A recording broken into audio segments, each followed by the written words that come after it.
4. Cerro Sechin. No one really knows who built Cerro Sechin. We don't know how they built or why they built it either, but sometimes that's kind of part of the fun. The walls here are all adorned with some pretty odd carvings, which depict everything from axe-wielding warriors to body parts to mutilated and decapitated bodies. While these stone carvings are no Mona Lisa, they're still not for the faint of heart, seeing as how so many of them also depict disemboweled humans. Cerro Sechin sits in modern-day Peru, and it's part of the larger Sechin archaeological complex, which was the capital of an ancient culture dating back to around 1500 BCE. But it's this wall that gets all of the attention. What's so startling about the entire scene is that the displays are all anatomically correct, so despite being such an old civilization, these ancient Peruvians knew exactly what they were doing when it came to exploring the interiors of the human body. There have been a number of interpretations of the walls, with some saying they're grisly battle scenes and another saying Cerro Sechin was the site of anatomical studies, while a third camp believes the walls depict a bloody rebellion against the ruling class. It could be artwork depicting demigods and myths, who knows? Whatever was going on here, it all came to a halt, because by 800 BCE this place was a ghost town and lay buried and forgotten until 1937 by Peruvian archaeologists. Number 3. The Great Pyramid of Giza. Seeing a picture of the pyramids of Giza is one thing, but when you see them up close and personal, it really puts things into perspective. And whether you think they were built by slaves or aliens, you just can't deny how majestic the site in ancient Cairo, Egypt is. The pyramids of Giza were built roughly around 2550 BCE during the 4th dynasty as permanent resting places for the pharaohs.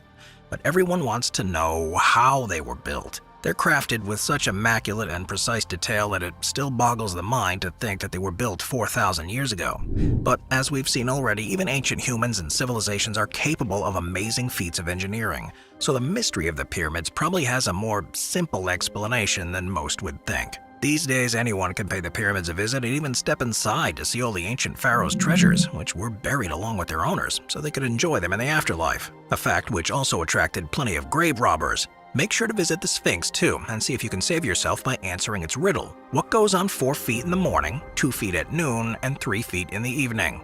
If you know the answer, then write it in the comment section below. Bonus points if you know who first answered it.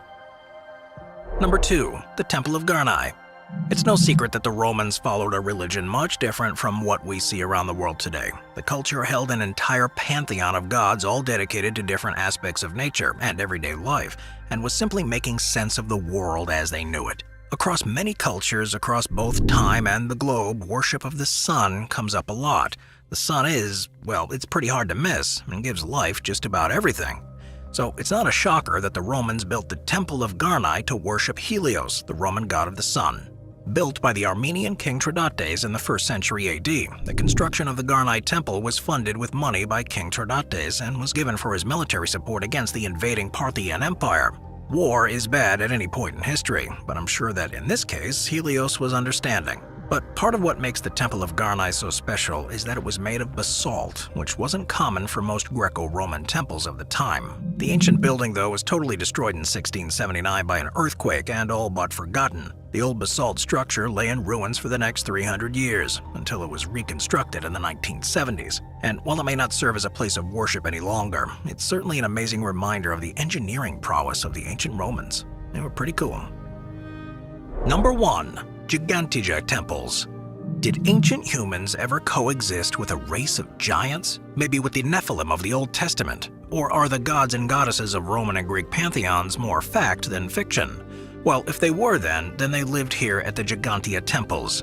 Legend has it that a race of giants inhabited land in the middle of the Mediterranean, using huge boulders to construct their homes that reached into the sky. Eventually, these giants died off and their homes fell apart, left abandoned and forgotten in time.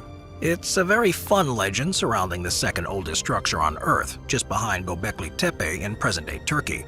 The temples of the giants are 5,500 years old, built during the Neolithic period on Gozo Island in Malta. Many scholars believe that the temple was originally the site of rituals involving animals and may have been utilized in fertility rites. They found that numerous figurines and statues left behind are associated with local folklore. According to local legends, a giantess who ate nothing but bread and beans and honey bore a child with a man amongst the commoners. She built these temples as a place of worship. Today, these temples are considered a UNESCO World Heritage Site, and the truth of these temples died along with the giants who prayed to even larger deities. But the Gigantia temples are all it takes is a short ferry ride to get there, and a modest entry fee to stand on the shoulders of giants. We'll see you.